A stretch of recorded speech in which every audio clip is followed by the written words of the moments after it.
السلام عليكم ورحمة الله وبركاته.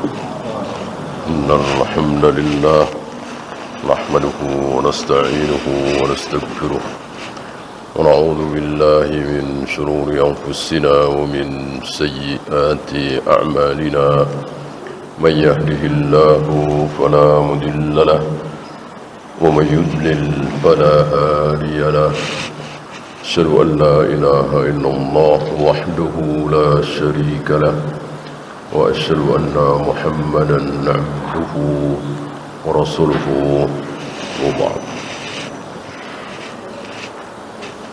Kita melanjutkan Ar-Rabi'ata Asyrata, Masail yang ke-14, Ta'ammulul jam'i baina qawli kulli min Isa wa Muhammadin sallallahu alaihi wasallam. Memperhatikan antara Nabi Isa dan Nabi Muhammad alaihi wassalatu wassalam. Lihat, sama-sama manusia, sama-sama Nabi, sama-sama Rasul, sama-sama diutus oleh Allah membawa ajaran. Tidak ada perbedaan kecuali Nabi Isa lahir tanpa ayah. Hanya itu. Bagaimana perbedaan yang seperti itu menjadikan Nabi Isa dibilang anak Allah, anak Tuhan, bahkan mempunyai sifat ketuhanan, bahkan Tuhan itu sendiri. Ini sesat sesat-sesatnya, bodoh sebodoh-bodohnya, jahil sejahil-jahil, dan insyaallah pasti kekal di neraka selama-lamanya. Antum tahu, pertama kali ada orang mengatakan Tuhan punya anak, apa yang terjadi? Ya, langit hampir-hampir mau runtuh, gunung hampir-hampir mau meledak. Ya, anda'u lirrahmani walada. Ketika pertama kali, kan dulu-dulunya nggak ada. Zaman Nabi Nuh, zaman Nabi Ibrahim, zaman Nabi Ismail, zaman Nabi Yusuf, zaman Nabi Musa, Nabi Harun, Nabi Yahya, Zakaria, belum pernah ada yang mengatakan Allah punya anak. Ya, yang akhirnya menjadi satu agama. Kalau Uzair kan tidak jadi, ya, hanya enggak ada agama Yahudi yang akhirnya diyakini bahwa Uzair itu anak Allah, tidak seperti Nabi Isa, bahwa yang mengatakan Uzair itu anak Allah, ya. Artinya menjadi satu kelompok agama diyakini, dibela sampai hari ini. Mungkin segelintir saja kaum Nasrani yang mengatakan Yesus bukan anak Tuhan. Mungkin ada segelintir, mungkin, ya. Mayoritas seperti itu. Kalau Uzair kan tidak, ya, walaupun ada yang mengatakan seperti itu. Nah, pertama kali ada orang mengatakan bahwa Allah punya anak, marah, emosi meledak-ledak. Apa? Langit, bumi, gunung, di mana malaikat, ya. Cuma kan malaikat tidak bisa berbuat apa-apa, hanya yaf'aluna ma yu'maru, hanya melakukan apa yang Allah perintahkan. Sifat dasar malaikat. Nah, bagaimana langit, bumi, gunung segitu emosinya mendengar Allah punya anak, tiba-tiba kita disuruh senyum, disuruh ramah, disuruh basa-basi, disuruh manggut, selamat Natal ya, selamat hari kelahiran Tuhan Yesus ya, selamat hari kelahiran Tuhan ya. Innalillahi wa inna ilaihi raji'un. Ini ajakan yang betul-betul sesat, toleran yang bukan toleransi. Toleransi bukan seperti itu. Mereka lapar, kita kasih makan gitu. Mereka haus, kita kasih minum. Nah itu ya. Kalau mereka berbuat kedzaliman, kerusakan, kemaksiatan, mana boleh kita bantu. Nah, di sini ini berangkat dari rapuhnya keyakinan. Maka harus dipupuk keyakinan itu, jangan sampai rapuh.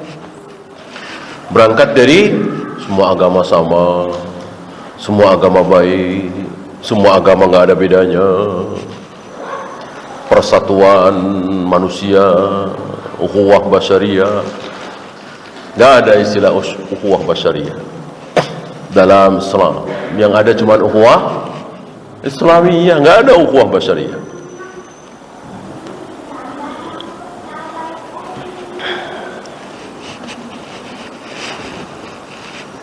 Maka haram.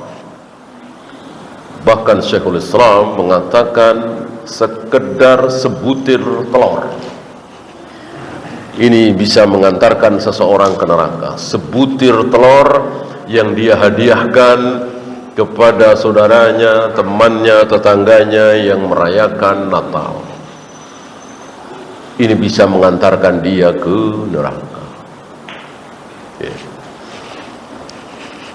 Sekecil apapun sebuah kemaksiatan, dosa, tidak boleh kita bantu.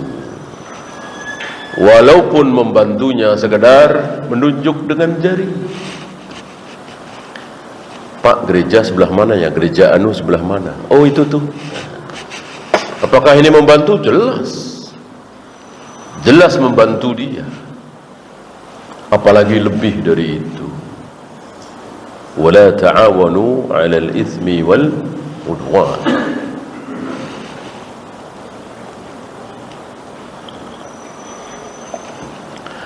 وأنه عبد ورسول.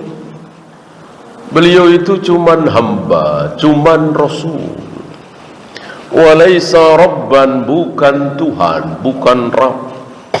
Wala ibnan lirrabb, bukan anak Tuhan. Ini kalau tidak kita teriakkan dari awal bisa berbahaya.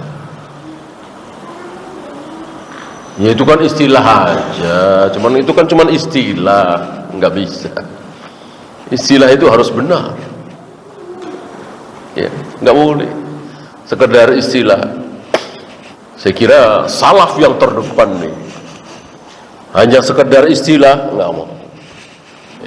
Almarhum misalnya, sekedar istilah saja untuk menyebut orang yang sudah meninggal, disebut almarhum, nggak bisa. Salah ya salah, nggak boleh sekedar istilah. Yang almarhum, al-maghfur, as-syahid, ini istilah-istilah yang salah, haram kita ucapkan. Ya, karena al-maghfur mempunyai arti pakai alif lam di situ menunjukkan sebuah kepastian. Dia pasti dirahmati, dia pasti diampuni, dia pasti mati syahid. Tahu dari mana? Memastikan seperti itu. Maka Rasul, para sahabat menyebut rahimahullah, Nabi yang mengawali. Saat beliau tersinggung berat, saat beliau sedih, marah, dibilang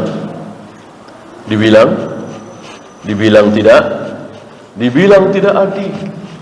Selesai perang Hunain, Aqra bin Habis, Muawiyah, Abu Sufyan, masing-masing diberi 100 ekor unta. Memang luar biasa ghanimah yang didapat oleh kaum muslimin hari itu. Ada yang diberi sedikit. Bahkan orang-orang Ansor yang menolong Nabi SAW di awal Islam tidak diberi sama sekali. Ngomonglah seorang manusia buruk bernama Dzul Huwaisirah, Muhammad tidak adil, Muhammad tidak adil, Muhammad tidak adil. Ya. La yubtaghu biha wajhullah. Ini pembagian ghanimah ini tidak mengharap ridha Allah. Tuduhan keji terhadap Nabi sallallahu alaihi wasallam. Nah, dengar Ibnu Mas'ud dilaporkan kepada Nabi sallallahu alaihi wasallam, Nabi langsung berubah wajahnya, memerah wajahnya, sampai-sampai Ibnu Mas'ud nyesel telah menyampaikan berita itu. Langsung Nabi menyebut, ini salah satu sunnah ya, yang mungkin banyak kita lupakan. Ketika kita sedih, ketika kita sengsara, ketika kita sedang diuji, kita disuruh mengingat-ingat saudara kita yang lebih sedih, lebih sengsara. Tiba-tiba Nabi Muhammad SAW mengingat Nabi Musa, langsung mengingat Nabi Musa. At-ta'asi ini istilahnya ya, menghibur diri. Kelihatan tersinggung sekali beliau, langsung menghibur diri dengan kalimat rahimallahu Musa, rahimallahu Musa, semoga Allah merahmati Nabi Musa, karena Nabi Musa sudah wafat. Qad udhiya bi aktsara min hadza fasabara. Nabi Musa disinggung, disakiti oleh umatnya lebih dari ini, lebih dahsyat dari ini, tapi beliau sabar. Masa aku cuma begini nggak sabar, kira-kira begitu. Beliau menghibur diri beliau, karena hinaan, cacian, tuduhan yang dialamatkan kepada Nabi Musa dari umatnya, nggak tega kita mendengarnya ya. Udah fisik, bahkan fisik yang paling vital ya, moco farji beliau dibahas. Ini keji sekali ya, keji sekali, gara-gara Nabi Musa tidak pernah mau mandi bareng laki-laki dengan laki-laki. Orang-orang Yahudi, Bani Israel biasa mandi bareng laki-laki dengan laki-laki. Mungkin hari itu masih boleh, mungkin ya. Kalau sekarang umat Nabi Muhammad SAW kan tidak boleh, haram. Sesama lelaki, sesama perempuan melihat aurat masing-masing, farji masing-masing, tidak halal ya. Mungkin syariat Nabi Musa masih boleh, tapi Nabi Musa tidak mau menjaga muru'ah, menjaga kesopanan. Difitnah, dituduh yang bukan-bukan. Tentu sakit sekali kan, memalukan sekali.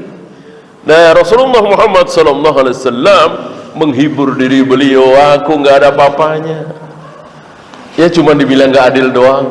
Kalau Nabi Musa sudah fisik, ya. Ini dia Nabi kita Muhammad Rasulullah SAW, manusia tertinggi, manusia teragung, manusia termulia, tetapi masih menyanjung-nyanjung yang lain. Kalau kita nggak paling pintar, nggak paling hebat, nggak paling sukses, nggak paling dermawan, malah mencela yang lain. Ya biasanya memang begitu. Untuk menutupi kebahilannya, justru dia rendahkan orang-orang yang dermawan. Untuk menutupi kebodohannya, dia jelekkan orang-orang alim. Untuk menutupi kecurangannya, malah dia jelek-jelekkan orang-orang yang jujur. Biasanya seperti ini.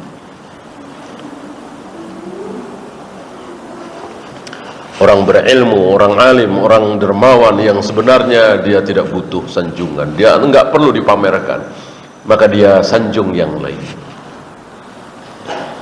Kayak apa Rasulullah SAW?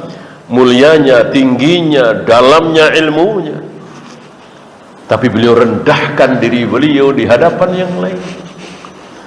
Kalau aku jadi Nabi Yusuf, disuruh keluar dari penjara, tentu aku mau. Kan gak enak di penjara. Betapa kuatnya Nabi Yusuf, gak mau keluar. Kalau aku sudah keluar, lihat. Beliau rendahkan diri beliau di hadapan Nabi Yusuf.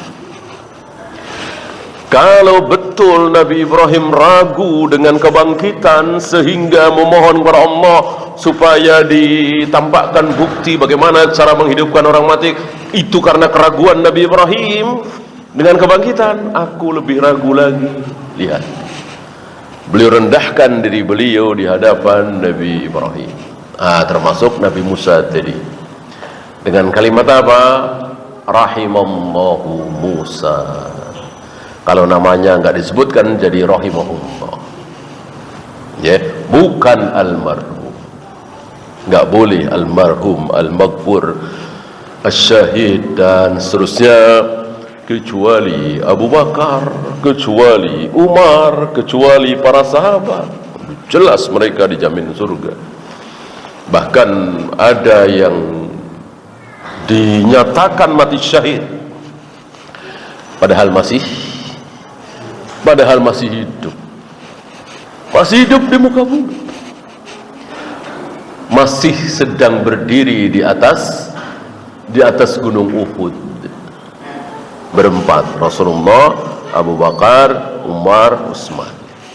Ali nggak ada waktu. Tiba-tiba gunung Uhud berguncang, sesuatu yang hampir mustahil, ya. Kalau gunung Semeru berguncang, gunung Merapi berguncang, ini lumrah, biasa, wajar, sering. Gunung Uhud kan gunung mati, batu doang kan, bukan gunung berapi. Kalau gunung berapi berguncang, hal yang wajar. Gunung Uhud tiba-tiba berguncang. Nabi langsung mengatakan, usbut ya Uhud, diam engkau wahai Uhud, tenang.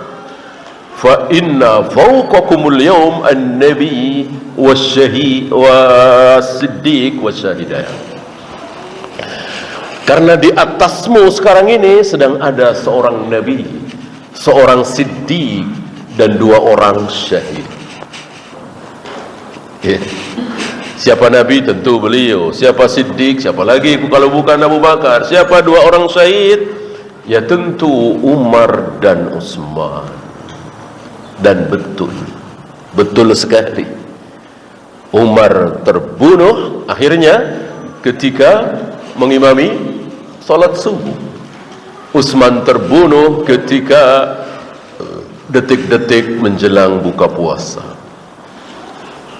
di depan mushafnya sedang membaca mushaf.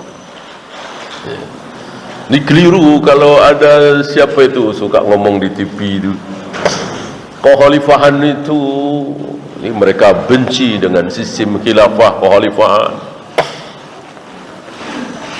Hasilnya apa? Katanya, hasil kekhalifahan itu khalifah kedua dibunuh oleh rakyatnya sendiri, khalifah ketiga dibunuh oleh rakyatnya sendiri, khalifah keempat dibunuh oleh rakyatnya sendiri. Bahkan khalifah pertama Abu Bakar ada riwayat katanya diracun. Ini luar biasa kebencian orang-orang zindik terhadap ajaran Islam. Mereka lupa kenapa Umar terbunuh, kenapa Utsman, Ali terbunuh, mereka tidak tahu. Bukan karena sistem kekhalifahan. Pikir mereka kalau khalifah nggak berhenti-berhenti seumur hidup pasti dibunuh. Dan Muawiyah tidak, Yazid tidak, Umar bin Abdul Aziz tidak, Harun ar-Rasyid tidak. Jadi dibunuhnya 3 khalifah itu, pertama, ya sudah suratan takdir ditulis oleh Allah di Lauh Mahfuz. 50.000 tahun sebelum Allah ciptakan langit dan bumi, tidak bisa batal, itu sudah ketentuan dari sana. Bukan karena sistem khilafah.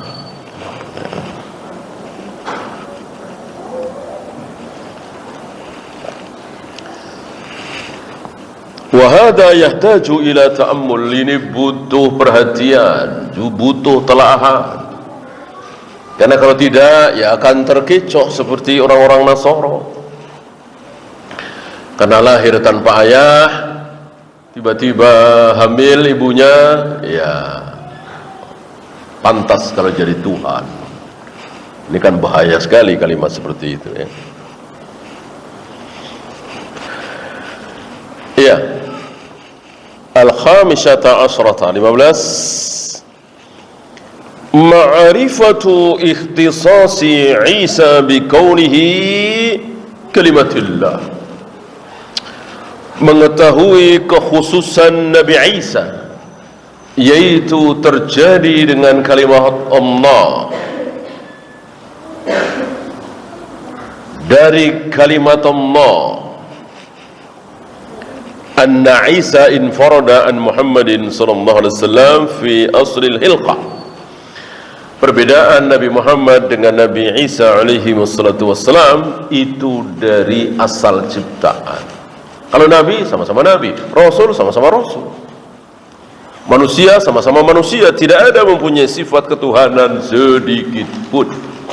Baik Nabi Isa, Nabi Muhammad alaihi wassalatu wassalam tidak mempunyai sifat ketuhanan sedikit pun. Berapa banyak kehendak beliau tidak sama dengan kehendak Allah. Yang terjadi kehendak siapa? Tentu Allah. Ibnu Qayyim mengatakan seolah-olah Allah mengatakan turidu Aba Talib wa uridu Salman. Muhammad, engkau menghendaki Abu Talib. Jadi istilahnya cita-cita besar beliau, salah satu cita-cita besar beliau, keinginan besar beliau, paman beliau yang sangat beliau cintai, yang sangat mencintai beliau, dapat hidayah masuk Islam. Enggak kesampaian. Malah yang masuk Islam, yang enggak ada hubungan kerabat sama sekali, enggak ada hubungan darah, bahkan teman bukan, tetangga bukan, orang jauh sekali dari Parsi, dari Faris, Salman Al-Farisi, ya, nggak kenal siapa. Begitu sampai Madinah ketemu Nabi, langsung beriman. Kehendak siapa? Tentu kehendak Allah, bukan kehendak Nabi. Nabi nggak kenal siapa Salman. Kehendak Nabi Abu Talib. Nggak terjadi. Ya. Disinilah pelajaran besar dari kita. Jangan merasa mentang-mentang soleh, mentang-mentang rajin ngaji, mentang-mentang berilmu. Mosok sih, mosok sih ngaji terus, mosok dagang nggak laris, nggak bisa begitu. Saya kan ngaji terus, jauh dari dosa, mosok dagang nggak dibikin laris, nggak bisa. Mosok sakit-sakitan, mosok usaha ini gagal, usaha ini gagal. Sunatullah berlaku. Ngaji, berilmu, soleh, jujur, amanah, tapi usahanya enggak mengikuti sunatullah, ya kan? Usahanya enggak mengikuti sunatullah. Udah tahu di situ orang pakai sendal semua, malas pakai sepatu, jualan sepatu, misalnya, ya kan? Ya sunatullah itu harus dipakai. Orang sini hobinya apa, pengennya apa, jualan seperti itu. Sunatullah harus dipakai. Nggak bisa seperti itu. Saya kan soleh, saya kan beriman, saya kan rajin ngaji, saya jauh dari maksiat, ya jualan aja, apa aja pasti laku lah, Allah tolong. Ya nggak bisa. Sunnatullah harus dipakai. Ini musim apa nih? Jualan apa yang laku nih?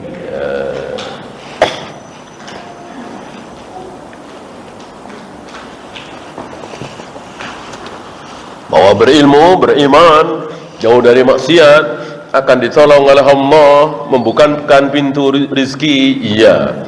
Tapi sunatullah harus tetap dijalankan.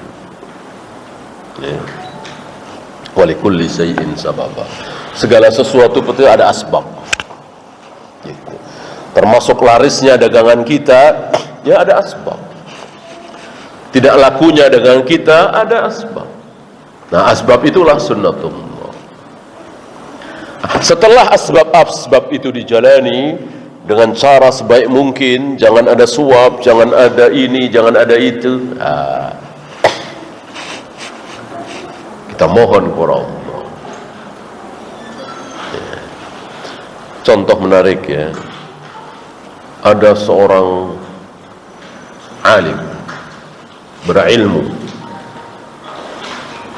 bertakwa, jauh dari maksiat. Dia menzalimi seorang pemabuk misalnya ya, jarang sholat ya, pemabuk jarang sholat, buru-buru ngaji, tapi didolimi oleh seorang syekh ini, oleh seorang alim, namanya manusia ya, apa dipukul, apa difitnah, apa ditendang ya. Lalu si pemabuk ini nggak terima. Ya Allah, balaslah dia ya Allah. Ya Allah, balaslah ya. Saya sakit ya Allah, saya nggak bisa balas. Dia orang besar, saya orang kecil. Kira-kira dikabulkan apa tidak doanya oleh Allah? Dikabulkan nggak? Insya Allah dikabulkan. Sabda Nabi alaihi salatu wassalam, zalim, jangankan cuman pemabuk, jangankan cuman pelacur, jangankan cuman jarang sholat, kafir sekalipun. Kafir jelas lebih buruk dari pemabuk, pelacur, penjudi. Itu didolimi sama kita, lalu dia mendoakan buruk untuk kita, dikabulkan apa tidak? Oleh Allah? Dikabulkan. Nah di sini antum yang sudah ngaji, sudah sholat insyaallah, jauh dari dosa, akrab dengan Al-Quran, selalu membaca, menghafalkan Al-Quran, mengkaji Al-Quran, jangan mentang-mentang lalu berbuat seenaknya lantaran dia seorang pengamen misalnya, pemabuk misalnya, penjudi misalnya. Nggak boleh, tidak boleh kita berbuat zalim kepada siapapun.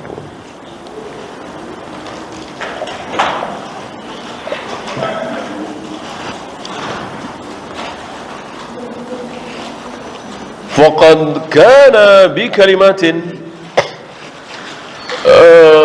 kejadian Nabi Isa alaihi salatu wassalam itu dengan satu kalimat. Amma Muhammadun sallallahu alaihi wasallam faqad khuliqa min ma'i abi. Adapun Nabi Muhammad sallallahu alaihi wasallam tercipta dari air ayahnya, sama dengan kita semua, sama dengan seluruh manusia kecuali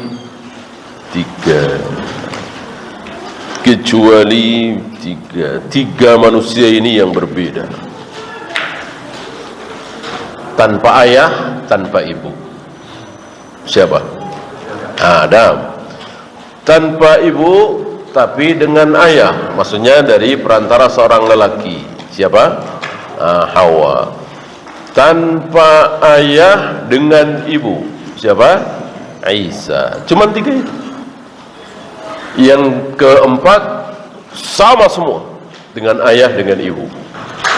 Maka jika ada yang mengatakan si fulan ini tanpa ibu atau tanpa ayah, atau tanpa ibu, tanpa ayah, jangan percaya.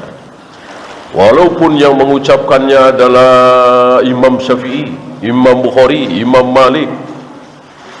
Walillahilham, nggak ada contoh ulama yang syekh, yang orang alim yang ngomong seperti itu ya. Nah, sekarang kalau ada, wajib ditolak. Wajib ditolak.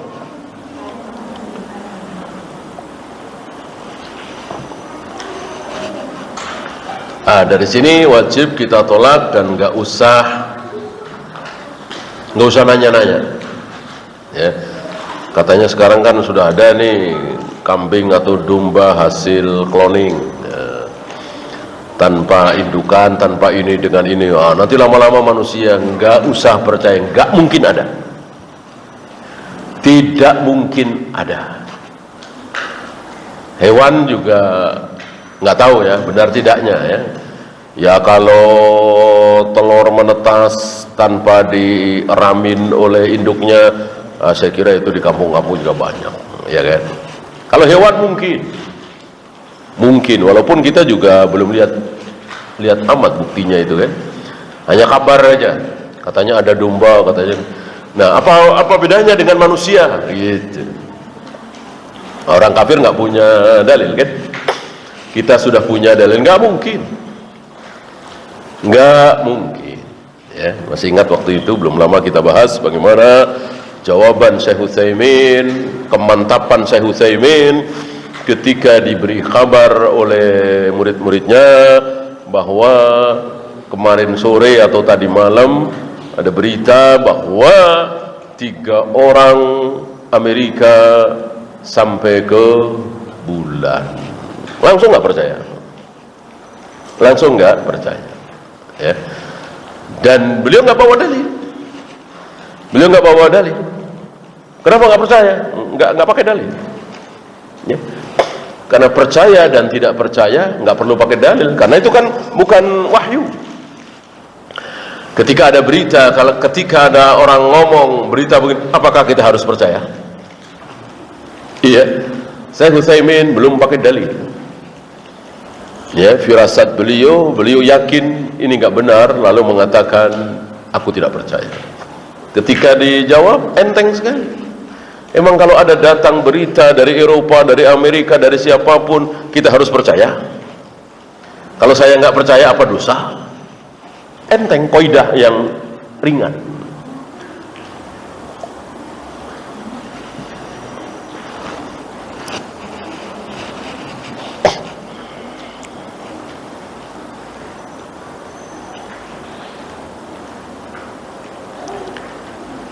Ya, as-sadisata asyrata, 16, ma'rifatu kaunihi ruhan minhu.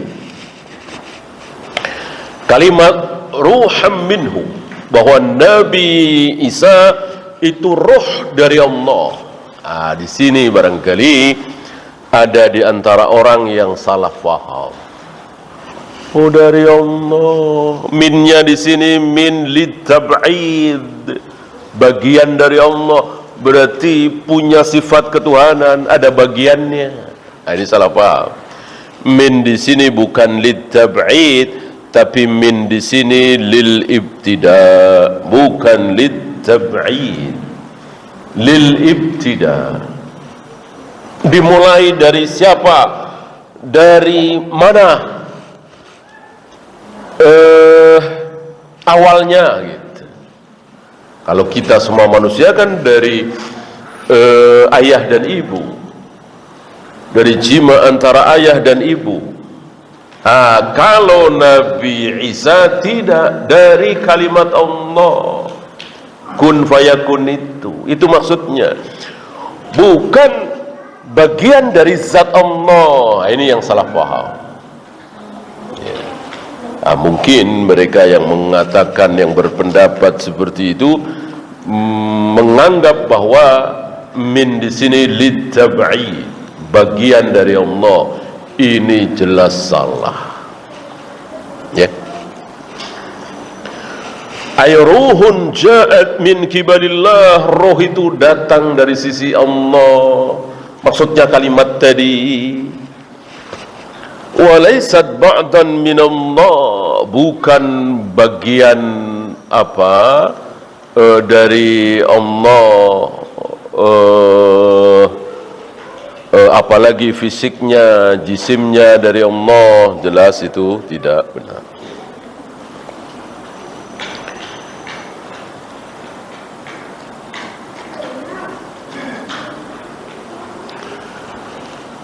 As-sabi'ata asyrata, 17, ma'rifatu fadlil imani bil jannati wan nar, mengetahui keutamaan beriman dengan adanya surga dan neraka. Ini sebuah keutamaan.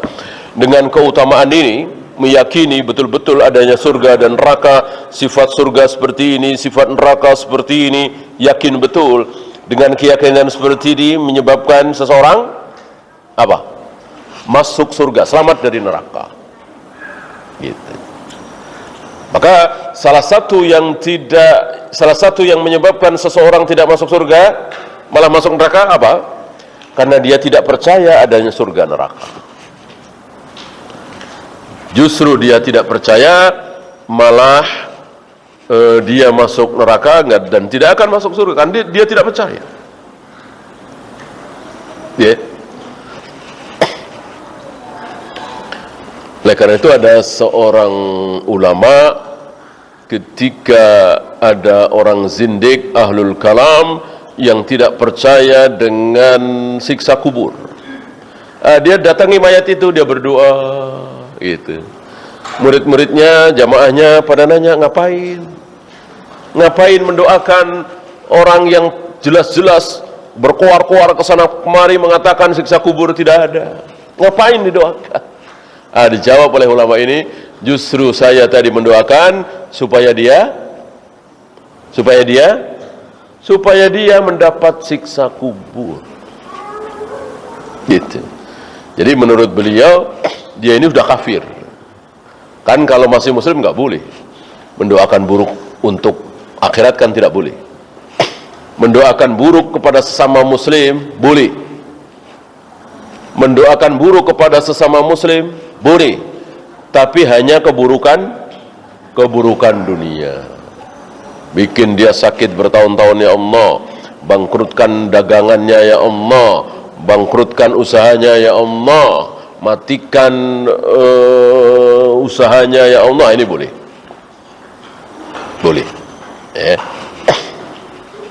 Adapun siksa dia di kuburnya, ya Allah, dahsyatkan siksa nerakanya, ya Allah, gagalkan dia masuk surga, ya Allah, nggak boleh kalau sesama muslim. Jadi hanya boleh untuk keburukan dunia. Itu pun kalau dia dizalimi. Kalau tidak dizalimi nggak boleh.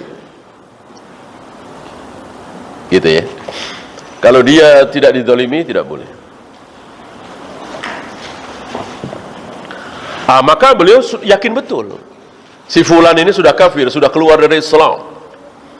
Maka beliau berani mendoakan keburukan akhirat, siksa kubur, kepada orang yang baru saja meninggal. Ya, di mata orang awam dia muslim, tapi Allah Maha tahu dan dia yakin si fulan ini sudah kafir karena menolak adanya siksa kubur. Ya.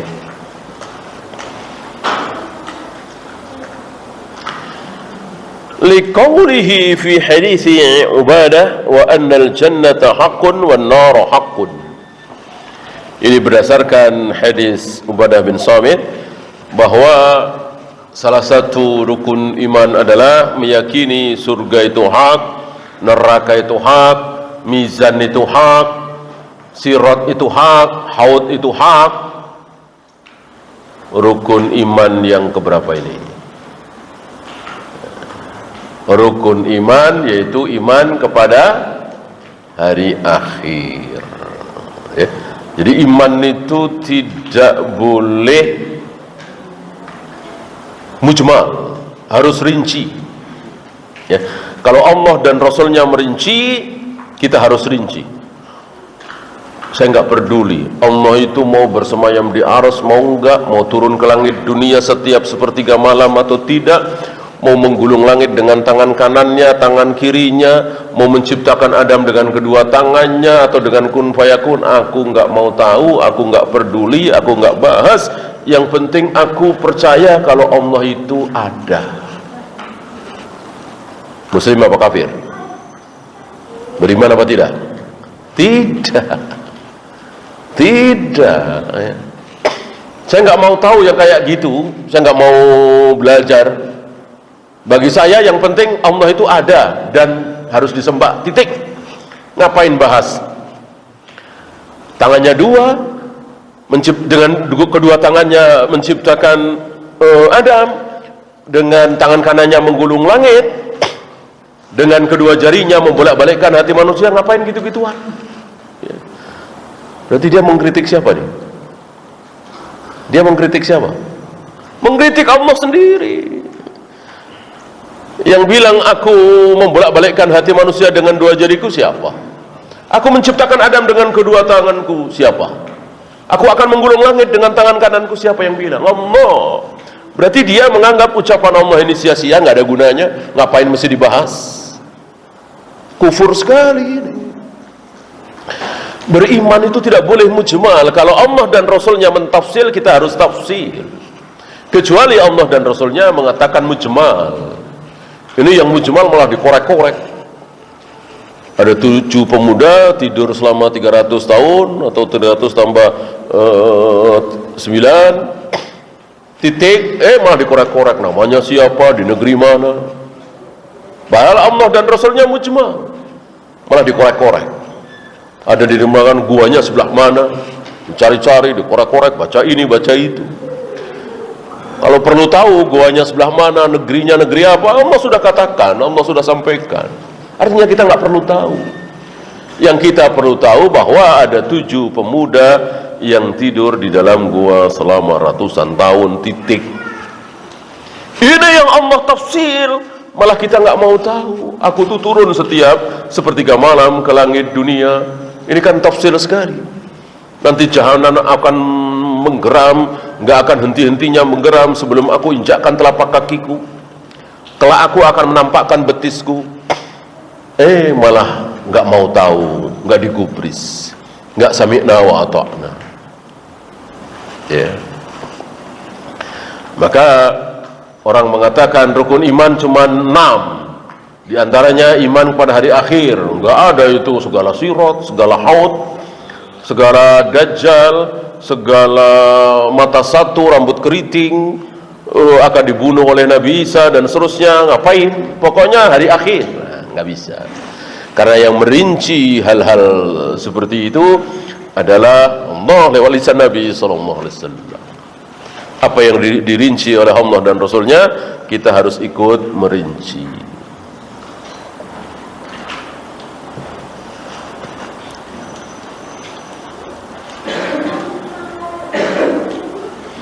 Wal fadlu annahu min asbabi dukhulil jannah, dan keutamaan beriman tadi menyebabkan seseorang masuk surga.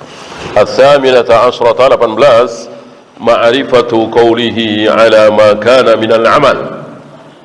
Berdasarkan amal, bukan masuk surganya, tapi apa kemarin belum lama kita bahas, orang masuk surga karena amal dia apa bukan? Bukan. Bahkan Nabi ditanya, termasuk engkau ya Rasul, engkau masuk surga bukan karena amalmu ya Rasul? Dijawab, iya, termasuk aku. Nah, bagaimana dengan kalimat ini? Ala ma kana minal amal. Berdasarkan amal dia. Masih ingat? Firdaus apa bukan? Surga yang tinggi apa yang di bawahnya? Apa yang paling rendah? Itu tergantung amal kita masing-masing. Kalau masuknya tidak. Kalau masuknya tidak, bukan karena amal kita, tapi karena rahmat Allah. Ya, karena sudah ditulis oleh Allah di Lauh Mahfuz. Sudah ditakdirkan oleh Allah, kehendak Allah, tulisan Allah. Tapi di surga yang mana? Itu dia. Berdasarkan amal kita. Ya.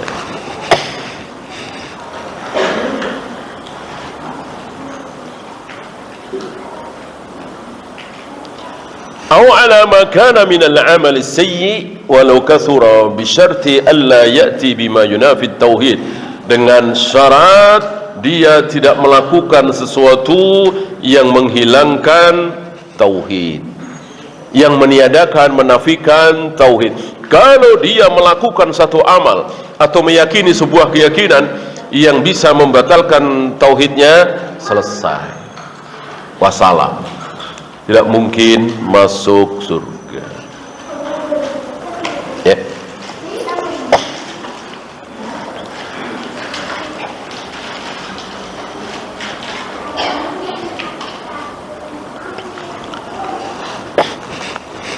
wala yalzamu istikmal al-amal as-salih, dan amal saleh itu tidak untuk tauhid, ya, untuk agar tauhidnya tidak hilang, tidak harus amal itu sempurna. Orang yang mengatakan amal harus sempurna, kalau nggak sempurna berarti kafir, siapa?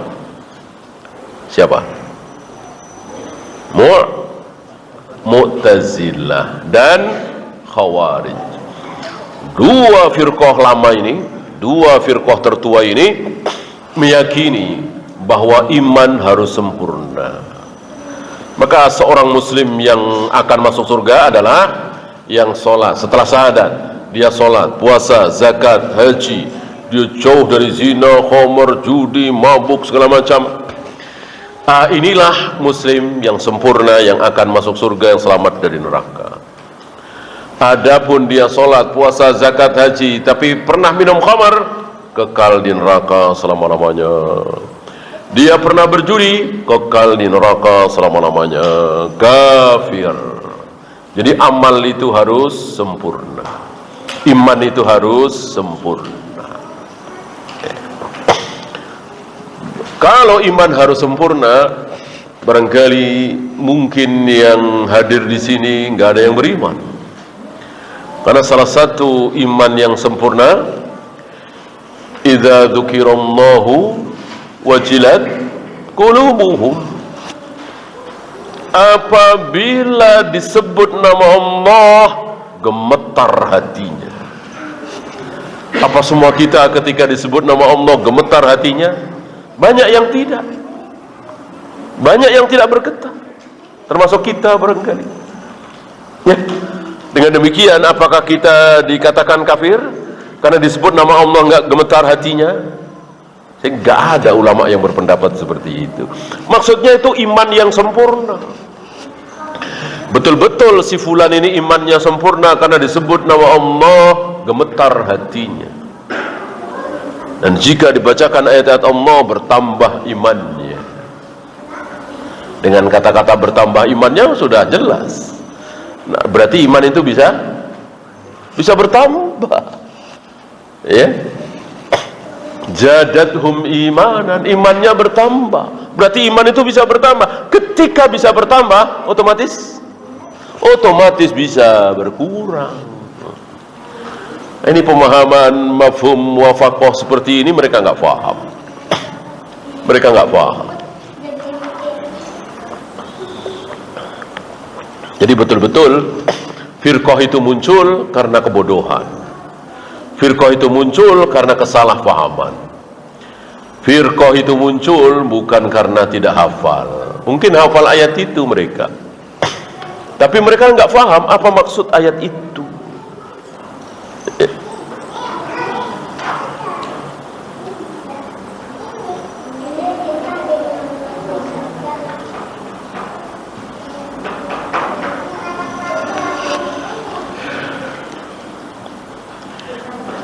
Lianna minha ma yukaffirul insana bitarkihi.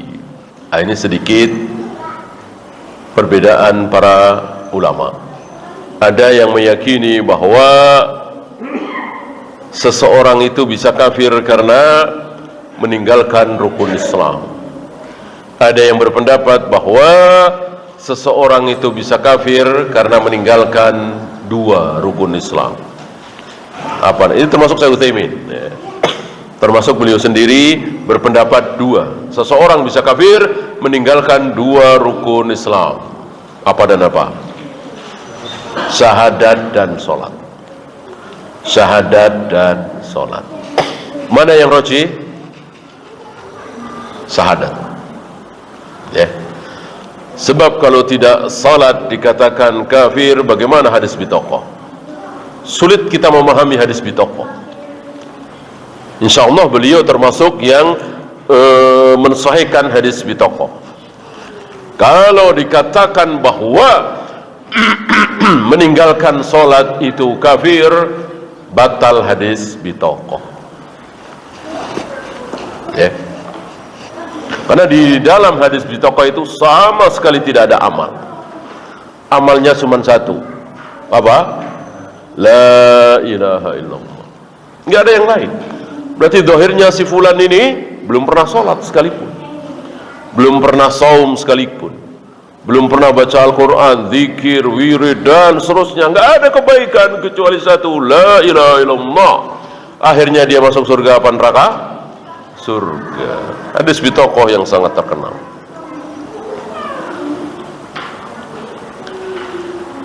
Ya, at-tasi'ata asrata 19, ma'rifatu anna al-mizan lahu kiffatan. Mengetahui, meyakini bahwa mizan itu ada dua anak timbangan. Ini beliau betul-betul mengikuti apa yang disabdakan oleh Nabi SAW. Sedikit berbeda dengan Syekh Utsaimin pensarahnya. Syekh Utsaimin pensarahnya mengatakan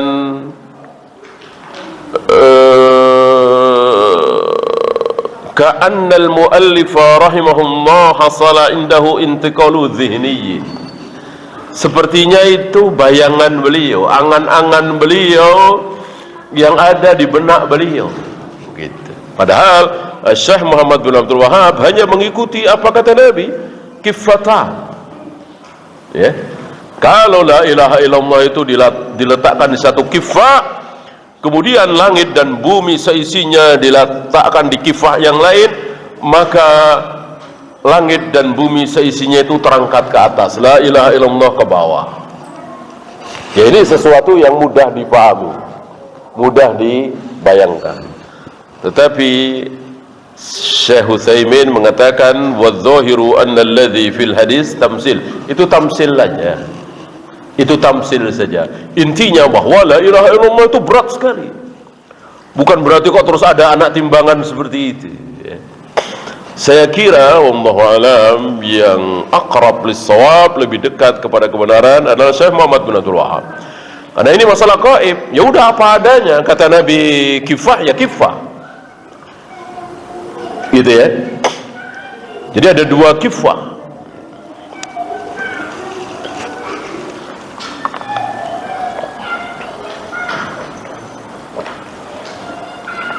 Yang terakhir, yang ke-20 al-ishrun, ma'rifatu dzikril wajhi, yakni wajhullah.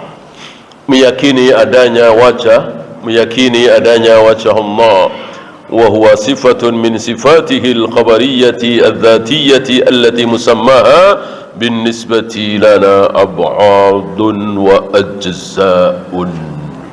Kalau di kita disebut fisik, anggota badan, apalagi jawari. Di Allah tidak boleh.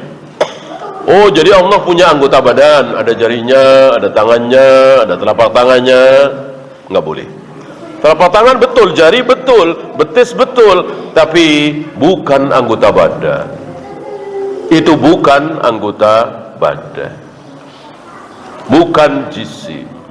Kecuali ada dalil yang tegas-tegas mengatakan itu adalah fisik Allah, itu adalah jisim Allah, itu anggota badan Allah. Kalau ada dalil, tentu sami'na wa ata'na. Enggak ada, ya sudah. Ya, justru kalau kita mengatakan Allah berfisik, berjisim, berarti kita menyamakan Allah dengan kita semua. Tangan kita, jari kita, betis kita, telapak kaki kita, itu anggota badan kita. Tapi tangan Allah, wajah Allah, jari Allah bukan anggota badan Allah, bukan jisim Allah. Wallahu a'lam. Ya, itu saja. Ada pertanyaan, silakan.